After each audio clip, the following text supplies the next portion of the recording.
कभी स्थायी नहीं होगा और धीरे धीरे तुम बुझ जाओगे, तुम्हारा पहला प्रेम खत्म हो जाएगा। और यही शैतान चाहता था। यूहन्ना 10:10 में क्या लिखा है, किसी को याद है? बिना खोले किसी को याद है? हेलो, किसी को याद है? चोर चोरी करने नहीं, क्या हेलो, चोरी करने नहीं आया, चोरी करने आया है, घात करने आया है, नष्ट करने आया है। लेकिन मैं क्यों आया हूं? मैं जीवन देने आया हूं। मेरी बात ध्यान से सुन लीजिए, इस चीज को सीख लीजिए कि हमारा विश्वास यीशु मसीह में अगर होगा, स्ट्रांग होगा, आप बुझेंगे नहीं। शैतान की यही योजना है कि वो आपको धीरे धीरे धीरे धीरे क्या करे। देखा, हम अपने घर में मोमबत्ती जलाते हैं, वो धीरे धीरे धीरे मेल्ट होकर खत्म हो जाती है ना। लेकिन दीपक में एक ऑप्शन है, क्ले लैंप में एक ऑप्शन है कि आप क्या कर सकते हो, आप उसमें रिफिल कर सकते हो, तेल डाल सकते हो। मोमबत्ती में ऑप्शन नहीं है, वो तो बुझेगी बुझेगी। आपको क्या करना है? आपको मोमबत्ती के समान जलकर पिघलकर खत्म हो जाने वाला नहीं बनना है। आपको दीपक के समान बनना है जिसके पास एक ऐसी मैकेनिज्म है कि उसको रिफिल किया जा सकता है, और वो है आपका चर्च। जब आप कलीसिया आते हो, आप परमेश्वर के साथ वचन सीखते हो, खोलते हो, प्रभु को महिमा देते हो, तब आपके जीवन में बड़े काम होते हैं। मैंने बहुत से लोगों को देखा, देखिए मेरे पीछे वो लड़की बैठी थी, क्या जरूरत थी उसे अपना मुंह खोलकर किसी को प्रभु के बारे में बताने की? कोई जरूरत नहीं थी।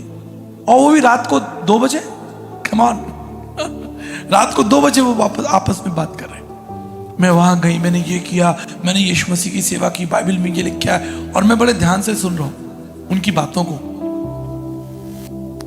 कई बार हम मसीह होकर अपना मुंह ही नहीं खोलते प्रभु के बारे में। हम चले आते हैं, लोगों से मिलकर चले आते हैं, हाथ मिलाकर चले आते हैं, उनकी शक्ल देख के अपनी शक्ल दिखा के चले आते हैं। आप मुंह ही नहीं खोलते कि आप एक मसीह सेवक हो या मसीह विचारधारा में विश्वास रखते हो। पौलुस क्या कहता है? क्योंकि हमने सुना है कि मसीह यीशु में तुम्हारा विश्वास है। लोगों को पता होना चाहिए। I want to teach you one thing. If somebody knows your name, he must know your God. अगर कोई तुम्हारा नाम जानता है तो वो तुम्हारे प्रभु को भी जानना चाहिए कि ये बंदा जो है, ये बंदी जो है, ये परमेश्वर का दास है, ये यीशु मसीह के लोग हैं। वो विश्वास करे ना करे, that's a secondary matter. If someone knows your name, he must know your Jesus. वो तुमसे बात करके चला गया, तुमसे हाथ मिला के चला गया, तुमसे बिजनेस करके चला गया, तुम्हारे घर में बैठकर चाय पी के चला गया, लेकिन तुमने अपना मुंह नहीं खोला कि तुम यीशु मसीह को प्यार करते हो। आपके जीवन में एक बात याद रखिएगा, ये जिंदगी का सफर खत्म हो जाएगा। एक सफर होगा जब आप उस सीढ़ी पर खड़े होंगे और आपको प्रभु के राज्य में पहुंचना होगा, और वहां आपको यीशु मसीह मिलेंगे। मैं परमेश्वर का बहुत धन्यवाद करता हूं। मैं एक बहुत छोटे से जगह से हूं, आगरा के पास बिल्कुल। और उस समय, जब बता रहा हूं मैं आपको, जब मैं व्हाइट हाउस में घुसा, जब मैं अंदर गया, मैंने कहा प्रभु आज तो भाई तेरी महिमा है, कहां आप हमें उठा लाए।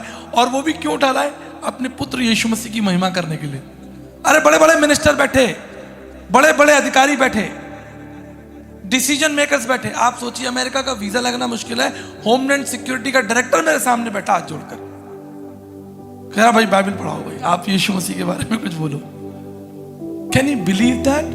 When you lift Jesus, Jesus will lift you up. और ये सब कुछ रातों रात नहीं होगा कि भाई मुझे जाना है, व्हाइट हाउस जाना है, अमेरिका जाना है, जल्दी से रातों रात यीशु मसीह के बारे में कुछ सीख लो, वहां बोलना है। 2 रात मिले, it's long journey. I am lifting Jesus from last 25 years। मैं 25 सालों से यीशु मसीह को उठाकर रखा है और जीवन भर उठाकर रखूंगा, और ऐसे मौके परमेश्वर आपको देगा। चाहे आपकी छोटी सी दुकान हो, चाहे आपका घर हो, चाहे आपकी छोटी सी फेलोशिप हो, कहीं भी हो, bring glory and honour to Jesus. कई बार हमारे परिवार में बड़ी दिक्कत हो जाती है, फैमिलीज में। मैं कई ऐसे लोगों से मिला हूं जिसमें एक व्यक्ति प्रभु में विश्वास करता है और उसके परिवार के अन्य सदस्य प्रभु में विश्वास नहीं करते। उसके लिए बड़ी चुनौती है, और मैं ये सिखाता हूं कि उन लोगों के लिए आप प्रार्थना कीजिए, क्योंकि आप तो विश्वास में हैं, लेकिन आपके परिवार के अन्य लोग विश्वास में नहीं है। ये उसी व्यक्ति से पूछो जो उसकी चुनौती है। लेकिन मैंने ऐसे ऐसे लोगों को भी देखा है जो अकेले रहकर, अपने गांव में अकेले रहकर प्रभु यीशु मसीह का प्रचार करते हैं, खुल के जीते यीशु मसीह। गांव वालों को मालूम है कि ये आदमी यीशु मसीह का है, हमारे पड़ोसियों को नहीं मालूम, हमारे रिश्तेदारों को नहीं मालूम। जब हम काम करते हैं, लोगों को पता ही नहीं कि ये मसीह यीशु का। मेरी बात याद रखिए, मैं आपको सिखाना चाहता हूं, I want to teach you about Jesus. मैं आपको यीशु मसीह के बारे में बात कर रहा हूं। उसे ऑनर दीजिए, उसके सामने खड़े होइए। आप जानते हैं जब जकरिया के पास स्वर्गदूत आया, मैं पिछली बार भी प्रचार कर चुका हूं लेकिन आपको रिमाइंडर दे रहा हूं। जब जकरिया के पास स्वर्गदूत आया तो जकरिया ने क्या पूछा स्वर्गदूत से, मैं कैसे विश्वास करूं?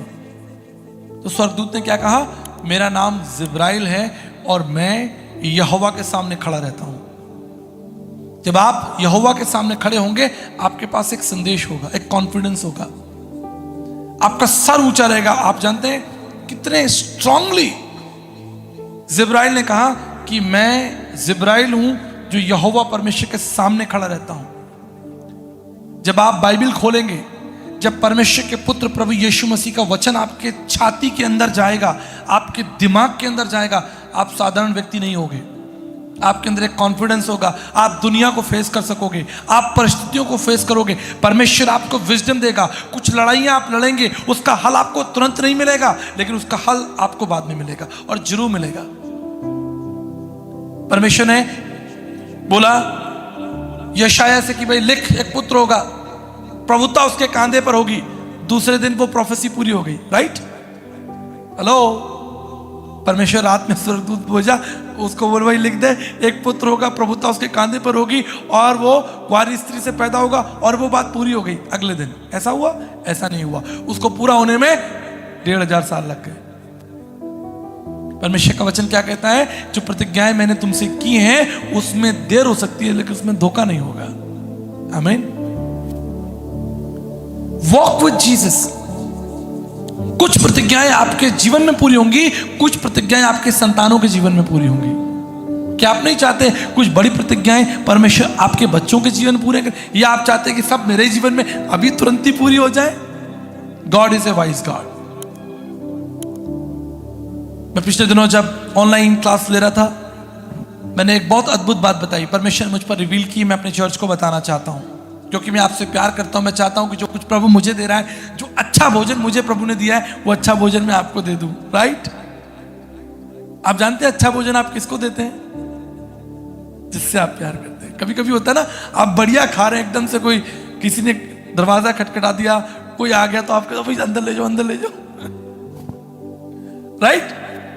लेकिन वही अगर आपका कोई प्रिय व्यक्ति होगा तो आपको क्या, आओ भाई ये घेवर रखा है, भाई खाओ, मलाई चाप रखी, आओ बैठो यहीं। और कोई हल्का फुल्का आदमी होगा, आप बिल्कुल बस बिरयानी खाने ही वाले हो और कोई ऐसा वैसा व्यक्ति आ गया जिससे आपका कोई ज्यादा रास्ता नहीं, तो भैया अंदर ले जाओ। हाँ भाई क्यों आए हो, पहले मैं इसको निपट लूं फिर बिरयानी निपटूंगा। Right? I am not like that. अगर परमेश्वर मुझ पर कुछ रिवील कर रहा है तो मैं आप पर रिवील करूंगा। परमेश्वर ने यूना नबी को भेजा कि जब वही जाकर परमेश्वर का प्रचार करो। राइट? लेकिन क्या हुआ, वो गया, वो तो उल्टा भाग लिया। परमेश्वर ने क्या किया, परमेश्वर ने एक मछली भेजी। परमेश्वर ने क्या किया, योना नबी के पास एक मछली भेजी। और याद रखिएगा, वो मछली योना को मारने के लिए, चबाने के लिए नहीं भेजी गई थी, उसकी हत्या करने के लिए नहीं भेजी गई थी, लेकिन वो मछली प्रभु ने इसलिए भेजी थी ताकि योना को सही स्थान पर पहुंचा दिया जाए। आपके जीवन में कई बार कठिनाइयां आएंगी, चुनौतियां आएंगी, निराशाएं आएंगी। मैं इस चीज को दावे से कहता हूं, कोई ये नहीं कह सकता कि प्रभु यीशु मसीह के पीछे चलने के बाद सब हरा हरा हो जाएगा। बल्कि आप पढ़िए, या तो जो लोग प्रभु के पीछे आए उसको किसी का सर फूट गया, किसी के हाथ, किसी की फांसी हो गई, किसी को जला दिया, किसी को काट दिया गया। कितना अच्छा लगता है जब हम पढ़ते हैं, God loves you and has a wonderful plan for you. परमेश्वर आपसे प्रेम करता है और परमेश्वर के पास आपके लिए सुंदर योजना है। तो स्तिफनुस, उसके सर पर पत्थर मारे गए। क्या योजना स्तिफनुस के लिए नहीं थी? क्या योजना पौलुस के लिए नहीं थी? उसका गला काट दिया क्या पतरस के लिए थी? क्या परमेश्वर पतरस से प्यार नहीं करता था? सुनिए, समझिए, सिद्धांतों को समझिए। जब आप यीशु मसीह के पीछे चलेंगे तो दुनिया से, समाज को आपको जरूर तिरस्कार मिलेगा, लेकिन स्वर्ग में आपकी बड़ी महिमा होगी। इसलिए स्वर्ग में कहा जाएगा, हे विश्वास योग्य परमेश्वर के दास, अनंत राज्य में तेरा स्वागत है। स्वर्गदूत खड़े होंगे और ये सब कुछ होगा क्योंकि प्रभु का वचन कहता है। इसलिए मैं आपको इनकरेज करना चाहता हूं, do not lose your hope in Christ, यीशु मसीह में अपने विश्वास को, प्रेम को ठंडा मत होने दीजिए। ओके? 3 महत्वपूर्ण कारण मैं आपके सामने रखता हूं जिससे आपका विश्वास, आपका प्रेम मसीह में ठंडा हो जाता है। Very first and very important God has revealed on me neglecting समझते हैं आप? किसी भी रिश्ते को आप निग्लेक्ट करोगे तो वो बढ़ेगा। कोई दोस्त आपका बना हो, फिर आप उसका फोन ना उठाएं, बज रहा है 3 बार बज गया, ना उठाएं, क्या होगा? वो दोस्ती आपकी धीरे धीरे ठंडी हो जाएगी। Do not neglect Jesus in any way. अगर बच्चे भी आपसे बात कर रहे हैं, किसी गीत के द्वारा परमेश्वर आपसे बात कर रहा है, वचन के द्वारा परमेश्वर आपसे बात कर रहा है, परमेश्वर को अपने जीवन में कभी निग्लेक्ट मत कीजिए। उसे हल्का स्थान मत दीजिए, उसे बचा कुचा मत दीजिए, उसे सबसे अच्छा स्थान दीजिए। सुबह उठकर आप प्रार्थना में बैठ जाइए। Do not neglect him. Second important, idolatry, मूर्ति पूजा। ये वो मूर्ति पूजा नहीं जो संसार के लोग करते हैं, ये अलग मूर्ति पूजा है जब आप प्रभु यीशु मसीह का स्थान किसी दूसरे व्यक्ति को दे देते हैं, किसी दूसरी चीज को दे देते हैं। वो कुछ भी हो सकता है, आपके अपने पर्सनल मोटिव्स हो सकते हैं, आपकी दोस्ती हो सकती है, आपका मनोरंजन, आपका Facebook, whatever it is, word views, comics, संसार की किताबें। मैं एक मसीह परिवार में गया, वहाँ वो मैगजीन रखी हुई थी स्टार डस्ट। मैंने कहा आप स्टार डस्ट पढ़ते हैं? हाँ, महीने में आ जाती है, हमने इसका सब्सक्रिप्शन ले रखा है। Can you believe that? We as a believer of Christ, we are not here to study the star dust. हम यहाँ पर बाइबल पढ़ने पढ़ाने वाले लोग हैं। Do not do the idolatry, ठीक है?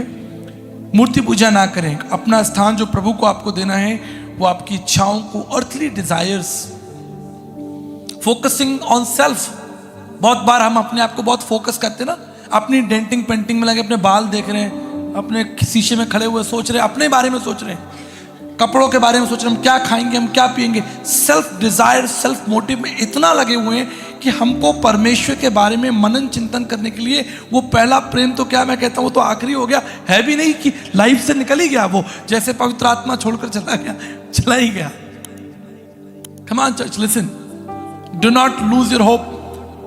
And third very important God reveal on me, you know, lack of interest. मैं आपको बताना चाहता हूं, जब आपको बाइबल पढ़ने का मन ना करे, समझ लीजिए आप गलत मार्ग में यात्रा कर रहे हैं। If you do not have desire to read Bible और pray to the Lord, you are definitely walking in the sin. इसे किसी विद्वान ने कहा है कि sin will stop you reading Bible and Bible will stop you doing sin. पाप जो है, पाप, और पाप का मतलब ये बड़े नहीं है कि आप बैंक लूटने चले गए। कोई भी चीज, सेल्फ मोटिव, कोई भी ऐसी चीज जो आपकी महिमा के लिए हो, if you don't have Dzire, आपके अंदर प्रार्थना करने के लिए, आपके अंदर उपवास रखने के लिए, आपके अंदर वचन को पढ़ने सीखने के लिए। आप जानते हैं, मैं एक फ्रेंड के घर में था यूएस में, उनके यहाँ किताब रखी हुई थी सोल विनर, चार्ल्स स्पर्जन। कितने लोगों ने नाम सुना है चार्ल्स स्पर्जन का?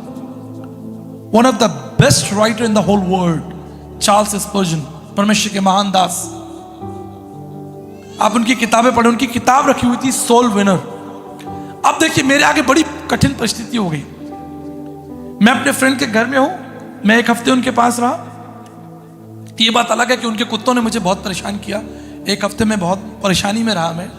वो बात मैं आपको ऑफ कैमरा बाद में कलीसिया के बाद बताऊंगा।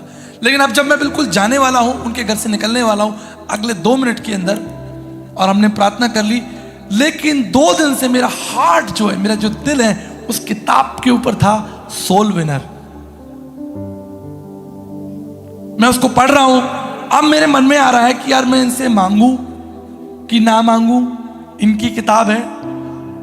तो मैंने इंडियन दिमाग लगाया, अपना भारतीय बुद्धि प्रणाली लगाई। मैंने कहा भाई साहब 2 घंटे की हमारी यात्रा है, अगर आपकी इजाजत हो तो मैं किताब ले लूं और मैं 2 घंटे में इसको कार में पढ़ता रहूंगा। Oh yes yes yes you can take. मैंने वो किताब रख ली और मैं उसको पढ़ने लगा। अब सफर तो पूरा हो गया, किताब खत्म नहीं हुई।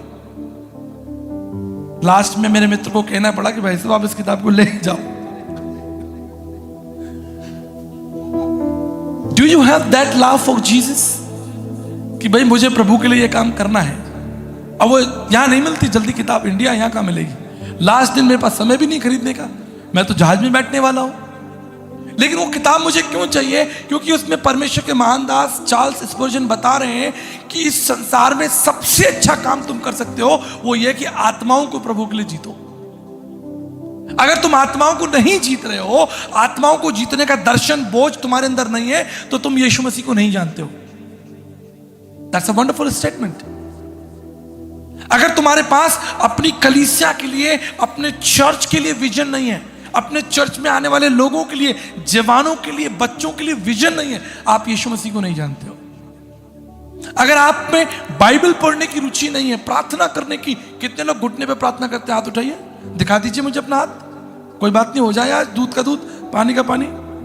अगर आपके अंदर घुटनों पर बैठकर परमेश्वर को धन्यवाद और प्रार्थना करने की इच्छा नहीं है, तो आप मसीह को नहीं जानते। Jesus is first in your life. Lack of interest. मैंने एक जवान से पूछा, बाइबल पढ़ते हो? हाँ पढ़ता हूं। कौन सी, क्या पढ़ते हो? कहते नीति वचन। अरे भैया, नीति वचन पढ़ने से तुम कितना स्ट्रांग हो जाओगे? Come on, I know it's part of the Bible, वचन का ही हिस्सा है, लेकिन क्या तुम जीवन भर नीति वचन ही पढ़ते रहोगे? तारीख के अनुसार आज 22 तारीख के पढ़ के नीति वचन जल्दी से हम कॉलेज चले गए। अरे पौलुस की 13 पत्रियां कौन पढ़ेगा? प्रकाशित वाक्य कौन पढ़ेगा? अय्यूब की पुस्तक, शमोपदेश की पुस्तक को कौन पढ़ेगा? You must have desire and interest to kneel down, pray and seek God's will and seek His face. Praise the Lord.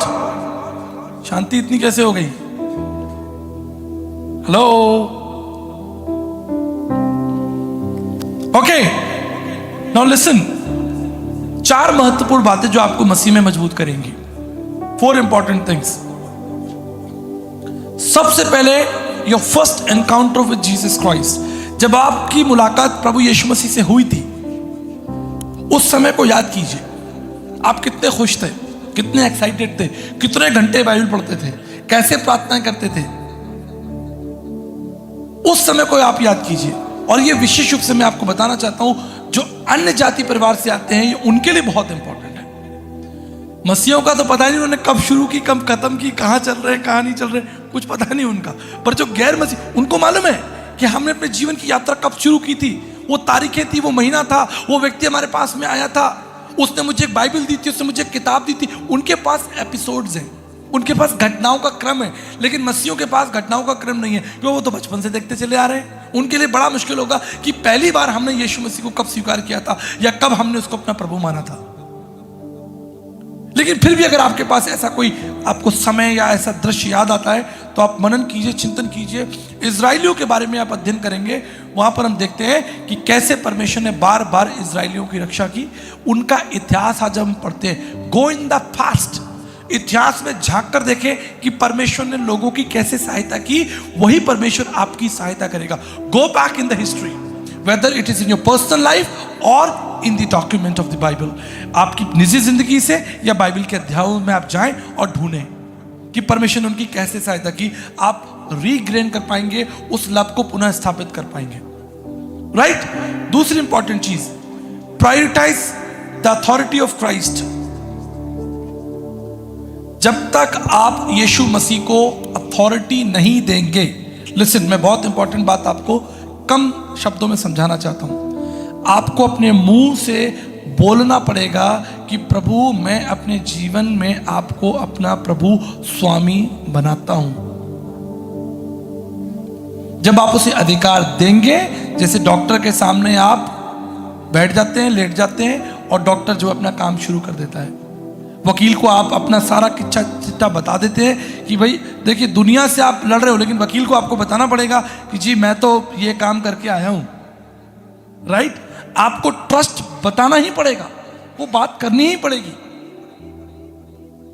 आपको प्रभु के सामने बैठना पड़ेगा, क्राइस्ट को वो अथॉरिटी आपको देनी पड़ेगी। आप देखिए जक्कई के जीवन में, जक्कई ने यीशु मसीह को अपना प्रभु स्वीकार किया।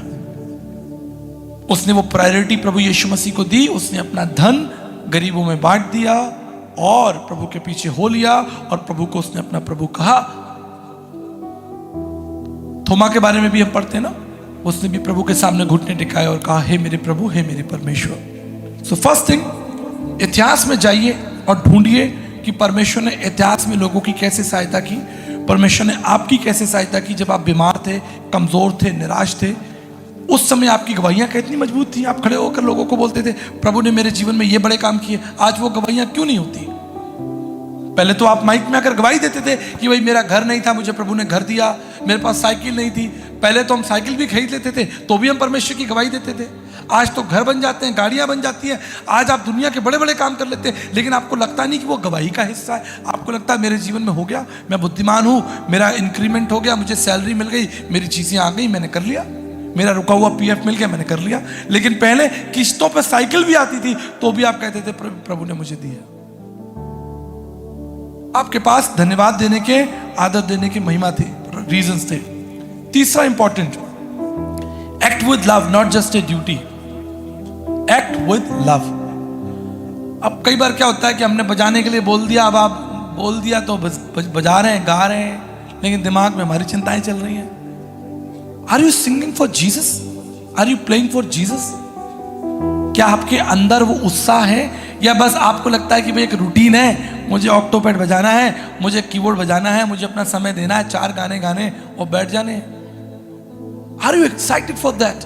क्या आपके अंदर एक जोश है कि मैं यीशु मसीह के लिए बजाऊं, यीशु मसीह के लिए गाऊं? अरे गागा के तो राजा दाऊद ने 150 भजन लिख दिए, वो इतना एक्साइटेड है। परमेश्वर के लोगों ने, आपको क्या लगता है ये वचन आपके हाथ में जो दिया गया है, जरूर परमेश्वर की प्रेरणा से रचा गया, लेकिन उन लोगों के बारे में सोचिए जिन्होंने बैठकर इसे क्रमबद्ध लिखा। आप भी लिख सकते हैं कि परमेश्वर ने आपके जीवन में क्या क्या भले काम किए। आप क्यों शर्माते हैं? आप क्यों डरते हैं गवाही देने से? आप संकोच करते हैं, आप सोचते हैं कि अगला मेरी गवाही मानेगा नहीं, अगला मेरे जीवन को विश्वास नहीं करेगा, मेरे जीवन में तो और ऐसी घटनाएं हो रखी हैं। अरे मेरे जीवन में ऐसी ऐसी घटनाएं हो रखी हैं, फिर भी मैं दावे से खड़ा हूं, फिर भी मैं स्पष्टता से खड़ा हूं। आप कहेंगे जी मैं तो फेल हो गया, मैं प्रभु की क्या स्तुति करूं, मेरा तो बिजनेस अच्छा नहीं चल रहा है, मैं तो कर्जे में चल रहा हूं, मेरे पास तो धन्यवाद का कोई कारण ही नहीं है। मैं आपको बताना चाहता हूं, बाइबल उठाकर देखिए, जिन जिन लोगों ने परमेश्वर की महिमा की है वो उस समय कठिन परिस्थितियों में ही थे। कोई जेल में बंद है, कोई मार खा रहा है, कोई भूखा है, कोई प्यासा है, कोई लुट गया, लेकिन वो परमेश्वर की महिमा कर रहे हैं। इसलिए आपको कभी भी अपने जीवन में लगता है कि नहीं जी मेरे जीवन में तो डर का माहौल है, मेरे जीवन में तो घृणा का माहौल है, मेरे साथ तो ये घटना हो रखी है, मैं क्या गवाही दूंगा, कौन विश्वास करेगा? मैं आपको बताना चाहता हूं, कोई तो विश्वास करेगा। कोई है जिसे आपके इतिहास से और आपकी कमजोरी से कोई लेना देना नहीं, आपके संग क्या बीता उससे कोई लेना देना नहीं। जब आप मसीह को बांटेंगे उस तक मसीह का संदेश पहुंच जाएगा। ये ऐसा होगा कि कोई डॉक्टर है जो परेशान है, लेकिन उसने आपको दवाई दी, लेकिन आप तो चंगे हो गए। डॉक्टर परेशान है, उसकी अपनी परेशानियां हैं, निजी जिंदगी में परेशानियां हैं, लेकिन उसने क्या किया, एक पेशेंट आया, पेशेंट को दवाई दी, पेशेंट तो चंगा हो गया। मेरे जीवन में कई ऐसे कारण थे कि मैं सेवा आगे ना कर सकूं, या मेरे जीवन में ऐसे थकान के कारण थे कि मैं छोड़ दूं, क्या करूं, आगे बढ़ने के साधन नहीं दिख रहे, अंधकार दिख रहा है। लेकिन मैं आपको बताना चाहता हूं, मैंने उस समय जब सबसे कठिन समय चल रहा था, मैंने बड़े प्रेम के साथ परमेश्वर की सेवा को थामे रखा।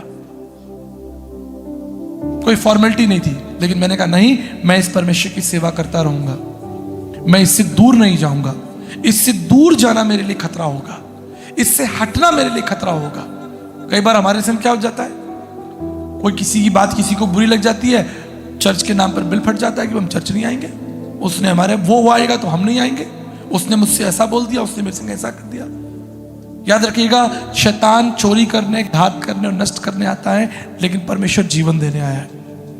आप कलीसिया में मसीह के लिए आते हैं, इससे बड़े प्रेम के साथ उस इत्र को लेकर आइए, बड़े आदर के साथ उस इत्र को लेकर आइए। और आपको किसी के पैरों पर वो इत्र डालने के लिए नहीं कहा जा रहा, वो यीशु मसीह के पैरों पर डालने के लिए कहा जा रहा है। Give your sacrifice to Jesus and Jesus will accept it. And the last and very important, focus on the word and prayers. अगर आपको लगता है आपका पहला सा प्रेम ठंडा हो गया है, कमजोर हो गया है, कुचल गया है, घायल हो गया है, उसके अंदर शक्ति नहीं है, पहला सा प्रेम। मैं एक परिवार से मिला जिनका एक बच्चा था इंडियानापोलिस यूएस में, उसको 38 बीमारियां हैं शरीर के अंदर। उसको एक बड़े से, क्या कहेंगे उसको, उसमें लेकर आया गया। छोटा बच्चा था, 4 साल का। उसकी आंखें, उसका ब्लड, उसके हाथ पैर, उसके बोन्स, उसका हार्ट, उसका liver, 38 diseases in 2 year boy. उनके माँ बाप के पास धन्यवाद देने का कोई कारण नहीं है, राइट? लग तो ऐसे ही रहा कि भाई एक बच्चा हुआ, उसके अंदर भी 38 बीमारियां हैं। मुझे नहीं मालूम था, मेरा एक फ्रेंड था, उन्होंने कहा पास्टर साहब इस बच्चे को 38 बीमारियां हैं शरीर में। या हमारे शरीर में एक बीमारी हो जाती है, हम परेशान हो जाते हैं। उसके हार्ट में भी छेद है, उसका लीवर भी छोटा है, उसके थैलेसीमिया भी हो रखा है, उसका ब्रेन भी काम नहीं कर रहा, उसकी स्किन भी डैमेज है, उसकी आंख भी टेढ़ी है, उसके शरीर में ना जाने कितनी बीमारियां हैं। लेकिन माँ बाप कहाँ है? माँ बाप उस बच्चे को लेकर ठीक 9 बजे चर्च में है। और आप जानते हैं एक अच्छी बात उनके माँ बाप ने मुझे बताई, दे नेवर मिस चर्च।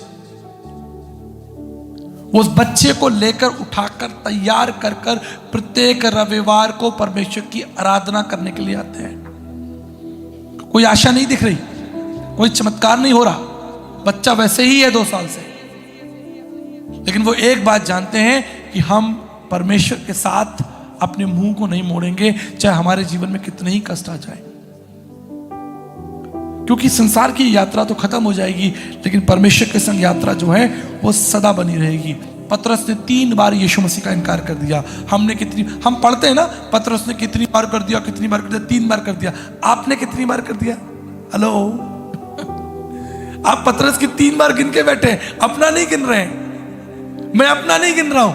अरे हम तो डेली सुबह दिन में 3 बार इनकार करते हैं। उसने अपनी पूरी जिंदगी में 3 बार इनकार किया, हम दिन में 3 बार इनकार कर देते हैं प्रभु का। Come on, listen very carefully. दूसरों के ऊपर आरोप लगाना तो चर्च इज ए प्लेस जहां आप अपना मूल्यांकन कर सकते हैं। कई बार हमारे लिए भी, पास्टर्स के लिए भी बड़ा दुखदाई हो जाता है। हम जरा संदेश दे दे तो वो आदमी दिल पे ले लेता है, हमारे लिए दिया। अरे भाई तुम्हारे लिए ही तो दे रहे हैं। एक जवान खड़ा हो गया, नीचे गैलरी में मुझे मिला, बोला भैया आपने मुझे टारगेट किया। मैंने भैया तुझे ही टारगेट किया मैंने। क्या करूं, तुझे बचाना है, तुझसे प्रेम है, राइट? हमारे लिए भी बड़ा भैया आप ऐसा कठिन प्रचार। अरे भाई तो और क्या करें, यहां पर तो मूल्यांकन ही होगा। यहां पर तो पतरस 3 बार मना किया, तुम जिंदगी में तुम दिन में 3 बार मना कर रहे हो, और पिछले 40 साल से मना कर रहे हो। उसके लिए कुछ नहीं कर रहे तुम। उसके लिए जो तुम कर सकते थे तुमने वो नहीं किया, जो तुम्हें करना चाहिए था तुमने वो नहीं किया। इसलिए परमेश्वर का वचन कहता है कि तेरा पहला सा प्रेम तूने पहले तो कर रहा था। तभी तो वचन में लिखा है कि तूने छोड़ दिया है, यानी तू पहले कर रहा था, अब नहीं कर रहा है, तो कर, दोबारा कर। उसको इंकरेज किया जा रहा है। अंतिम बात बताकर मैं आपके लिए प्रार्थना करना चाहता हूं। Praise the Lord. प्रकाशित वाक्य 3 उसकी 11 में लिखा है, मैं शीघ्र आने वाला हूं। पढ़े 3:11, वेरी इंपॉर्टेंट। मैं शीघ्र ही आने वाला हूं। लिसन, जो कुछ तेरे पास है उसे थामे रहे, कोई भी व्यक्ति तेरा मुकुट ना छीन ले। मेरी बात याद रखिएगा, मुकुट आपको दे दिया गया है, तभी तो छीनने की बात हो रही है। छीनने की संभावना तभी तो है जब आप कहेंगे मेरे पास मुकुट है ही नहीं, कोई क्या छीनेगा। लेकिन वचन कहता है कि आपको मुकुट दे दिया गया है और छीनने की संभावना दिख रही है। पहला सा प्यार ठंडा होने की संभावना दिख रही है, प्रभु से मुंह मोड़ लेने की संभावना दिख रही है। तब जब आप अकेले हैं, निराश हैं, आप कमजोर हैं, फाइनेंशियल इश्यूज हैं, हेल्थ इश्यूज हैं, लेकिन इसी समय आपको स्थिर रहना है, खड़े रहना है। जब यीशु मसीह नाव में थे, नाव जब उनकी शिष्यों की डगमगा रही थी, तो यीशु मसीह ने पतरस से कहा कि पतरस उतर, मेरे पास आ। Jesus gave him authority to come and walk on the water। जब उसने ये सुना कि प्रभु ने कहा है तो वो चल दिया, सब कुछ ठीक था, पानी पर चल रहा था, लिटरल। एक बात याद रखिएगा, मैं बाइबल पढ़ाता हूं, बाइबल में कुछ घटनाएं ऐसी हैं जो विज्ञान से मेल नहीं खाती, लेकिन फिर भी हमारा परमेश्वर तो विज्ञान से भी ऊंचा है। Peter walked on the water, literally he walked. लेकिन जब उसने दाएं बाएं देखना शुरू किया, वो डूबने लगा। He started sinking. डूबने की संभावना बनी हुई है। बहुत से कारण हैं। कोई आपको ऐसा दोस्त मिल जाएगा जो आपको डुबो देगा, कोई ऐसी परिस्थिति ऐसे आपको मिल जाएगी जो आपके विश्वास को डुबो देगी, कोई ऐसा कारण मिल जाएगा, कोई व्यक्ति आपको चोट पहुंचा देगा। मुझे एक कहानी याद आ रही है, मुझे लगता है पास्टर बेलिना बताई थी। किसी के घर में चोरी हो गई थी और वो धन्यवाद दे रहे हैं, आकर कह रहे सब सामान लगे। ऐसी कुछ कहानी थी। क्या कहानी थी? चोर आया था, सब चोरी करके ले गया, चम्मच भी नहीं छोड़ा। और वो होल नाइट प्रेयर में थे और उनके घर में चोरी हो गई, राइट। और वो फिर आपको दोबारा मिले और कुड़कुड़ा रहे थे। नहीं कुड़कुड़ा रहे थे, क्या कर रहे थे? प्रेज एंड वर्शिप कर रहे थे। घर में चोरी हो गई और वो प्रभु की स्तुति कर रहे हैं। That faith we need. उस तरह का विश्वास हमको चाहिए, उस तरह की स्ट्रॉन्ग रिलेशनशिप हमको प्रभु यीशु मसीह के साथ चाहिए। अपनी बाइबल उठाइए, प्रभु के पास में आइए। लिखा है मैं शीघ्र आने वाला हूं, जो कुछ तेरे पास है, मेरे पास तो यीशु मसीह और कुछ भी नहीं है, उसे थामे रहे। तेरा मुकुट यानी यीशु मसीह कोई तुझसे छीन ना ले। कोई परिस्थिति, कोई बीमारी, कोई चिंता, कोई निराशाएं आपको प्रभु से दूर ना ले जाए। यही मेरी सबसे बड़ी प्रार्थना है कि आप प्रभु में स्ट्रांग रहिए। कुछ भी हो जाए, भूकंप आ जाए, आप प्रभु में स्ट्रांग रहिए। आपके आसपास उथल पुथल आ जाए, आप प्रभु में स्ट्रांग रहिए। पंकज जी जानते हैं एक घटना, पंकज जी याद है जब मैंने बाइबल रख दिया, मैंने कहा अब इस बाइबल का प्रचार करना क्या फायदा, पंकज जी इसको साइड में रख देते हैं। मैं अपने जीवन के सबसे कठिन समय से निकल चुका हूं। अगर आपको लगता है कि आपके जीवन में कठिनाइयां थी, तो मैं आपको बताता हूं मैं अपने जीवन के सबसे कठिन समय से निकल चुका हूं। लेकिन उस कठिन समय में भी खड़े होकर मैंने यीशु मसीह को महिमा और आदर दिया है। बीमारी में, बुखारी में, तकलीफ में, चिंताओं में मैंने प्रभु को कभी नहीं छोड़ा। मेरे घर में प्रॉब्लम है, मेरे शरीर में प्रॉब्लम है, मेरे जीवन में प्रॉब्लम है, लेकिन मैंने यीशु मसीह को कभी नीचे नहीं बैठने दिया। उसको हमेशा मैंने उठा कर रखा, उसको मैंने छोड़ा नहीं, छोड़कर कभी चला नहीं। मेरे चेहरे पर उदासी है, लेकिन प्रभु यीशु मसीह को महिमा है। हालेलुया। मेरे अंदर चिंता का सैलाब फूट रहा है, लेकिन प्रभु की महिमा हो रही है। सबसे कठिन समय से निकला हूं, लेकिन खड़े होकर प्रचार कर रहा हूं यीशु मसीह के बारे में। लोग हैरान हैं, लोग गवाहियां दे रहे हैं मेरी। लोग मेरे बारे में बात कर रहे हैं कि भैया आप इतनी चिंताओं से निकले, लेकिन आप कितने स्ट्रांग हो। आप जानते हैं क्यों? क्योंकि मुझे मालूम है संसार के ये रिश्ते, संसार की ये सब बातें तो थोड़ी है ना। हम कश्मीर गए थे, हमारा बहुत नुकसान हुआ, फाइनेंशियल बहुत नुकसान हुआ। हमें लूट लिया 5 रुपए की चीज 50 रुपए में, लेकिन आज वो दुख कहाँ है? वो दुख खत्म हो गया ना। आज वो जो हम लुटे, हमारे संग किसी ने बुराई की, हमारा कुछ टूट गया, कुछ खो गया 15 साल पहले, आज उसकी तकलीफें हमारे जीवन में नहीं है। ठीक इसी तरह आज जो आपके संग तकलीफें हैं, चिंताएं हैं, उसका दर्द, उसका असर जब यीशु मसीह आपको बादलों पर लेने आएगा, वो असर आपको कभी नहीं दिखाई देगा। आप कहेंगे मैं तो ठीक हूं, बिल्कुल I am all right.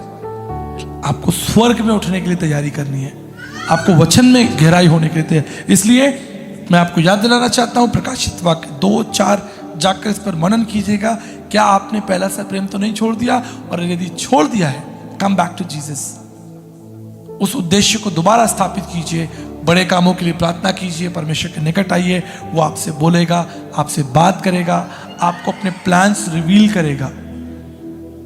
Dawood से उसने कहा, आई थिंक चैप्टर 16 वर्स 20 भजन संहिता में, लुक एट द वर्स, भजन संहिता 16:20। उस दिन मैं अध्ययन कर रहा था मॉर्निंग डिवोशन में, and I think God was talking to me. let me find out that verse, क्योंकि it was नीति वचन, I think।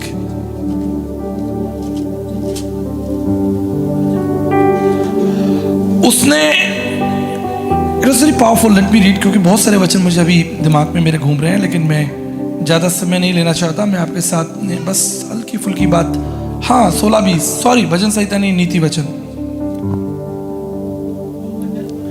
जो वचन पर मन लगाता है वो कल्याण पाता है। आमीन।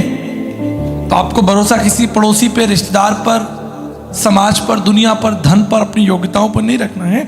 आपको भरोसा परमेश्वर पर रखना है। आपको मन कहाँ लगाना है? आपको मन वचन में लगाना है, क्योंकि जब मन आप वचन में लगाएंगे तो आपका कल्याण होगा। सामर्थ आपको परमेश्वर ही देगा, रिस्टोर आपको परमेश्वर ही करेगा।